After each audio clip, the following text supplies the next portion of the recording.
بچوں آج ہمارا موضوع ہے جگنو۔ آپ نکالے اپنی کتاب صفحہ نمبر 96 کتاب کی طرف دیکھیں تو یہاں آپ کو ایک کیڑا دکھائی دے گا جو چلتا بھی ہے اور رات کے وقت جس کی عجیب قسم کی روشنی اور بہت ہی انسان کے دل کو لبھاتی ہے، تو اسی کے متعلق شاعر نے اس نظم میں جگنو کی خصوصیات بیان کی ہے کہ جگنو کیا ہے اور وہ کب ہمیں نظر آتا ہے۔ سکندر علی وجد لکھنے والے ہیں، سکندر علی وجد۔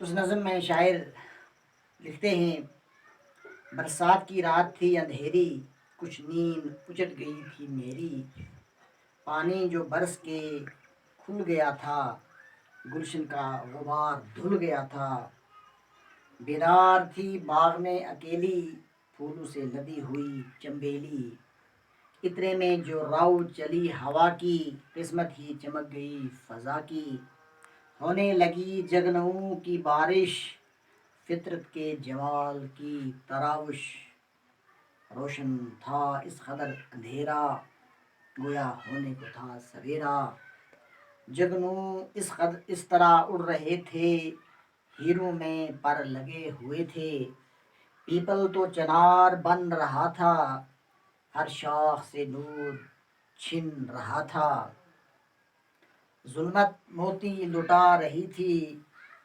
پریوں کی بارات جا رہی تھی۔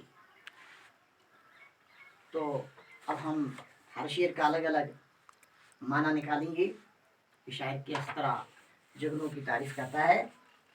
برسات کی رات تھی اندھیری، یعنی موسم کون سا تھا؟ برسات کا۔ وقت کیا تھا؟ رات۔ کیفیت کیا تھی؟ اندھیرا۔ یعنی اب موسم برسات کی ایک رات تھی اندھیرے والی، میں سویا ہوا تھا، کچھ نیند اچٹ گئی تھی میری، اچانک میری نیند اچٹ گئی تھی۔ نیند کا نہ آنا، تو مجھے نیند نہیں آ رہی تھی،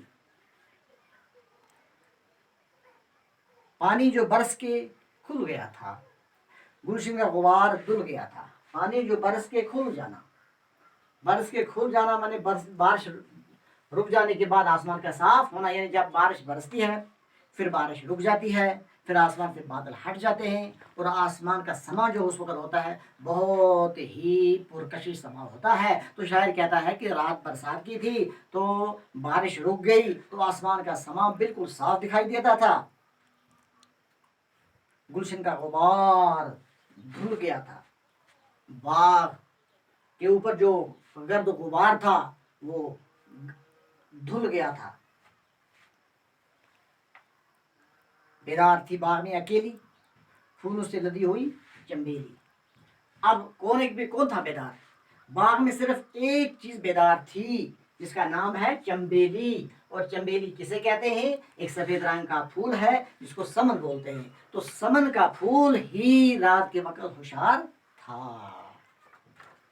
اتنے میں جو رو چلی ہوا کی، قسمت ہی چمک گئی فضا کی۔ تو اچانک ایسا ہوا کہ ہوا کی ایک لہر آئی، تو جو فضا تھا اور اس فضا کا رنگ ہی بدل گیا، اس کی قسمت ہی بدل گئی، فضا قسمت ہی چمک گئی، فضا کی، فضا کا یہ رنگ ہی بدل گیا، فضا کی یہ قسمت ہی بدل گئی، ہونے لگی جگنوں کی بارش، فطرت کے جمال کی تراوش۔ تو جگنوں اسی اسنا میں جگنوں کی بارش ہونے لگی۔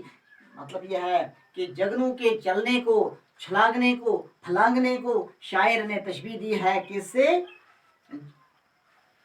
بارش سے، کیونکہ بارش کے قطرے ایک کے بعد ایک آتا ہے، اسی طرح جگنوں جب چلتے ہیں تو ایک کے بعد ایک یہ چھلانگے لگاتے ہوئے شاعر کہتا ہے جیسے بارش برس رہی تھی،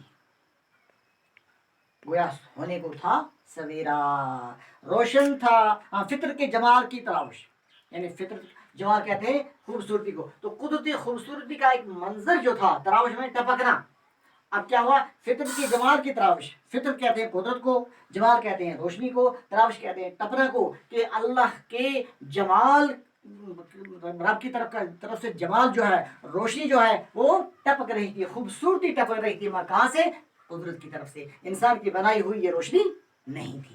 جیسے شمع جلاتے ہیں تو وہ انسان کی بنائی ہوئی روشنی ہے، لیکن جگنوں کا چمکنا جو ہے، اس کی جو روشنی ہے، یہ کسی انسان نے، کسی سائنسدان نے، کسی بھی حکمران نے، طاقتور نے نہیں بنائی ہے، بلکہ یہ صرف قدرت نے بنائی ہے۔ اس کا نام ہے اللہ جل جلالہ، خالق کائنات، خالق جن و انسان، پہاڑ، پتھر، زمین، مٹی، آسمان، عرش، لوح قلم، تمام چیزوں کا بنانے والا کون ہے؟ اللہ ہے۔ اس روشنی کو بنانے والا اللہ ہے، اور اس رنگ کو بنانے والا اللہ ہے، کہ جس کی مثال اس دنیا میں کوئی نہیں، نہ وہ کوئی بنا سکا ہے اور نہ بنا سکے گا۔ تو شاعر کہتا ہے کہ روشن داس قدر اندھیرا، تو یہ رات کی جو اندھیری رات تھی، یہ اندھیری بدل گئی روشنی میں۔ وہی کون سی روشنی تھی؟ یہ انسان کی بنائی ہوئی روشنی نہیں تھی، انہیں رب کی طرف سے بھیجے ہوئے وہ کیڑے تھے، جو کیڑے کے اندر اس قسم کی روشنی ڈالی گئی تھی کہ جس کی کا ثانی کوئی اور نہیں بنا سکا۔ جگنوں اس طرح اڑ رہے تھے، ہیروں میں پر لگے ہوئے تھے۔ اب یہ جگنوں اڑ رہے تھے، اب ان جگنوں کے چھوٹے چھوٹے پر ہوتے ہیں، تو ان پروں کے اندر چمکنے والی روشنی کو شاعر نے ہیرے سے تشبیہ دی ہے، کہ ان کے پروں میں ہیرا چمک رہا تھا، کیونکہ ہیرے کی خصوصیت ہے وہ چمکتا ہے۔ تو جیسے اللہ نے ان پرندوں کے پروں کے نیچے ایک چیز روشن رکھی ہے، وہ ہیرے کی مثال کے مطابق چمک رہی تھی۔ پیپل تو چنار بن رہا تھا، پیپل گرم علاقوں میں پایا جانے والا سایہ دار درخت، پیپل کیا بن رہا تھا؟ چنار بن رہا تھا۔ تو چنار جو ہے یہ موسم خزاں میں سرخ ہو جاتا ہے، اس میں یہ چنار کی طرح بن رہا ہے۔ پیپل تو چنار بن رہا ہے، ہر شاخ سے نور چھن رہا ہے، جیسے چنار کی ہر شاخ سے نور نیچے گر رہا ہے۔ ظلمت موتی لٹا رہی ہے، پریوں کی بارات جا رہی ہے۔ ظلمت اندھیرے کو بولتے ہیں، موتی چمکنے والا ایک ہیرا ہے، جیسے ہیرا یا موتی اس کو بولتے ہیں۔ ظلمت موتی لٹا رہی تھی، یعنی اندھیرا روشنی کو لٹا رہا تھا، پریوں کی بارات جا رہی تھی۔ یہاں تشبیہ دی ہے شاعر نے جگنوں کو پریوں سے، کیوں کہ جب کہتے ہیں کہ پریاں جو ہے بہت خوبصورت ہوتی ہیں، اب جب بہت ساری پریاں نکلیں تو الگ الگ روشنی ان کی چمکنے لگتی ہے، تو شاعر کہتا ہے کہ اسی طرح جگنوں کی بارات بھی جا رہی تھی۔ تو اس طرح سے شاعر نے اس نظم میں جگنوں کی بہت بڑی تعریف کی ہے، اور یہ سمجھانے کی کوشش کی ہے کہ جگنوں اب برسات میں کس طرح اس ماحول کے اندر فطرت کی طرف سے بنائی ہوئی یہ انمول چیز جو ہے فضا کو کس طرح روشن کرتی ہے، اور لوگوں کے دلوں کو کس طرح اپنی طرف لبھاتی ہے، اور یہ منظر دیکھ کر ہر ایک انسان حیران ہو جاتا ہے قدرت کی اس کاریگری کی۔